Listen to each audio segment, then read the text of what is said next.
महाभारत में मृत राजा के शरीर से रानी ने पैदा किए थे 7 बच्चे।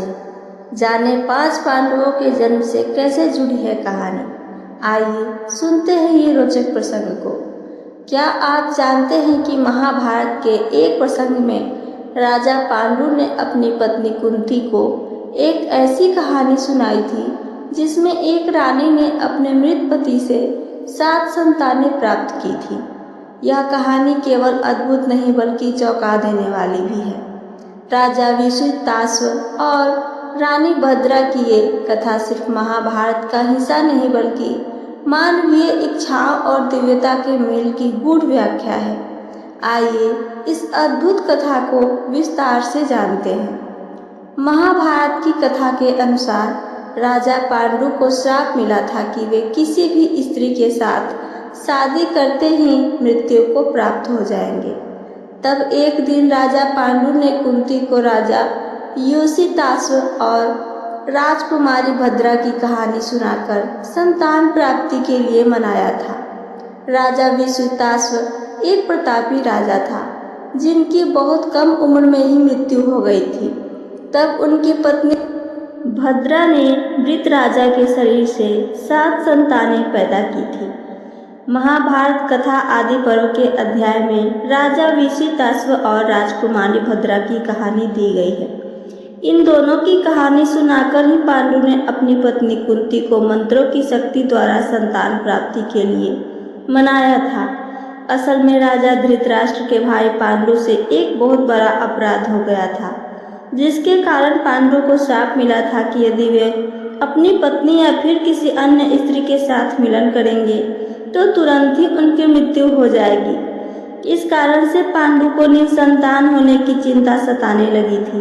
आइए जानते हैं राजा पांडु ने कुंती को राजा विश्वामित्र और राजकुमारी भद्रा की कौन सी कहानी सुनाई थी। एक बार पांडु वन में शिकार पर गए थे। शिकार करते करते पांडव ने अचानक झाड़ियों के पीछे से कुछ आवाजें सुनी। पांडु को लगा कि झाड़ियों के पीछे हिरण छुपे हुए हैं। यह सोचकर पांडु ने तीर चला दिया। तीर लगते ही झाड़ियों के पीछे पुरुष और स्त्री की पीड़ा भरी आवाजें आने लगी। स्त्री और पुरुष की आवाज सुनकर पांडु घबराकर घोड़े से उतरे और उन्होंने झाड़ियों के पीछे जाकर देखा। पांडु ने जब झाड़ियों के पीछे देखा तो उनके आश्चर्य का ठिकाना नहीं रहा। असल में पांडु ने भूलवश प्रेम में डूबे एक ऋषि और उनकी पत्नी को तीर से मार दिया था। मरते मरते ऋषि ने पांडु को श्राप दिया कि जिस तरह उन्होंने प्रेम में मिलन कर रहे दंपति को मृत्यु दी है, उसी तरह पांडु अगर किसी भी स्त्री के साथ मिलन करेंगे तो उनकी तुरंत ही अकाल मृत्यु हो जाएगी। पांडु को श्राप देकर ऋषि दंपति दोनों ने प्राण त्याग दिए। पांडु परेशान होकर घर पहुँचे। पांडु ने अपनी दोनों पत्नियों माद्री और कुंती को यह पूरी घटना बताई। पांडु ने सब कुछ छोड़कर हमेशा के लिए वन में जाने की इच्छा जताई, लेकिन क्योंकि पांडु समझ चुके थे कि अब उन्हें श्राप के कारण संतान प्राप्ति नहीं हो सकती थी। पांडु की निराशा देखकर दोनों पत्नियों ने भी पांडु के साथ जाने की जिद की। पांडु, कुंती और माद्री तीनों तप करने अपनी काम वासना को नियंत्रित करने लगे। तीनों वन में रहकर साधारण जीवन व्यतीत करने लगे थे। तप करने के बाद भी पांडु के मन में संतान प्राप्ति की इच्छा रह रहकर आ रही थी। संतान प्राप्ति का कोई मार्ग न दिखते हुए पांडु ने कुंती को राजा विश्वामित्र और रानी भद्रा की कहानी सुनाई। असल में राजा विश्वामित्र चंद्रवंश के प्रतापी राजा थे। राजा विश्वामित्र के पिता का नाम राजा शंखन था। राजा विश्वामित्र का विवाह सुंदर राजकुमारी भद्रा के साथ हुआ था। राजा विश्वामित्र बहुत प्रतापी राजा थे, लेकिन एक गंभीर रोग की वजह से राजा विश्वामित्र की मृत्यु बहुत कम उम्र में ही हो गई थी। राजा विश्वामित्र की मृत्यु के बाद भद्रा फूट फूट कर रोने लगी। एक प्रतापी और दयालु राजा की पत्नी की ऐसी दशा देखकर देवता भी दुखी हो गए।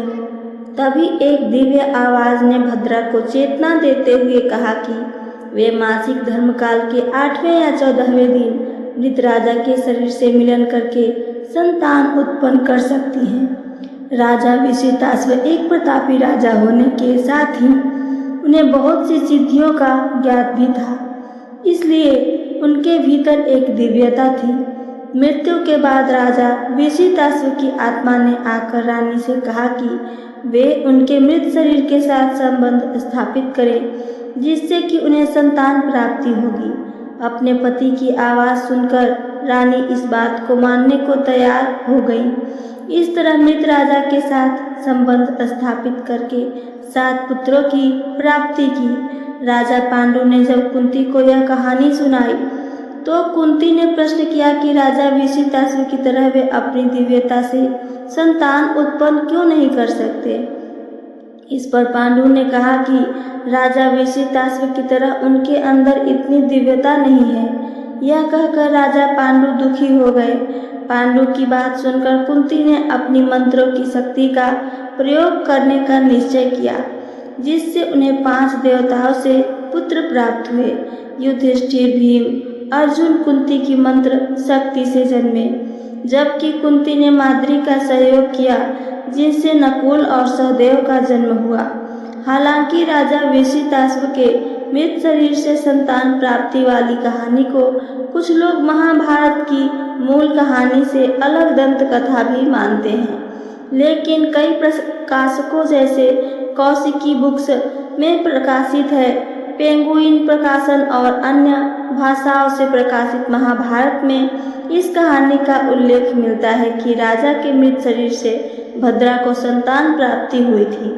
वही महाभारत की मूल कहानी में उल्लेख मिलता है कि राजा विशितासु को फिर से जीवन दान मिला था।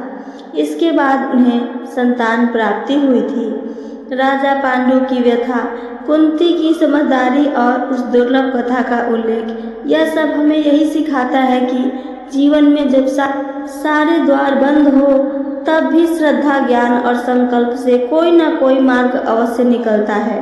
भले ही राजा विशितासु की कहानी पर मतभेद हो, लेकिन इसमें छिपा संदेश आज भी उतना ही प्रभावशाली है कि आस्था और विवेक से असंभव भी संभव हो सकता है। अगर आपको यह कथा ज्ञानवर्धक और भावनात्मक लगी हो तो वीडियो को लाइक करें, चैनल को सब्सक्राइब करें और कमेंट में जय श्री कृष्ण लिखकर अपनी भावना व्यक्त करें। हम मिलते हैं अगले वीडियो में एक दिव्य प्रसंग के साथ। सुनने के लिए धन्यवाद दोस्तों। जय श्री कृष्ण। राधे राधे।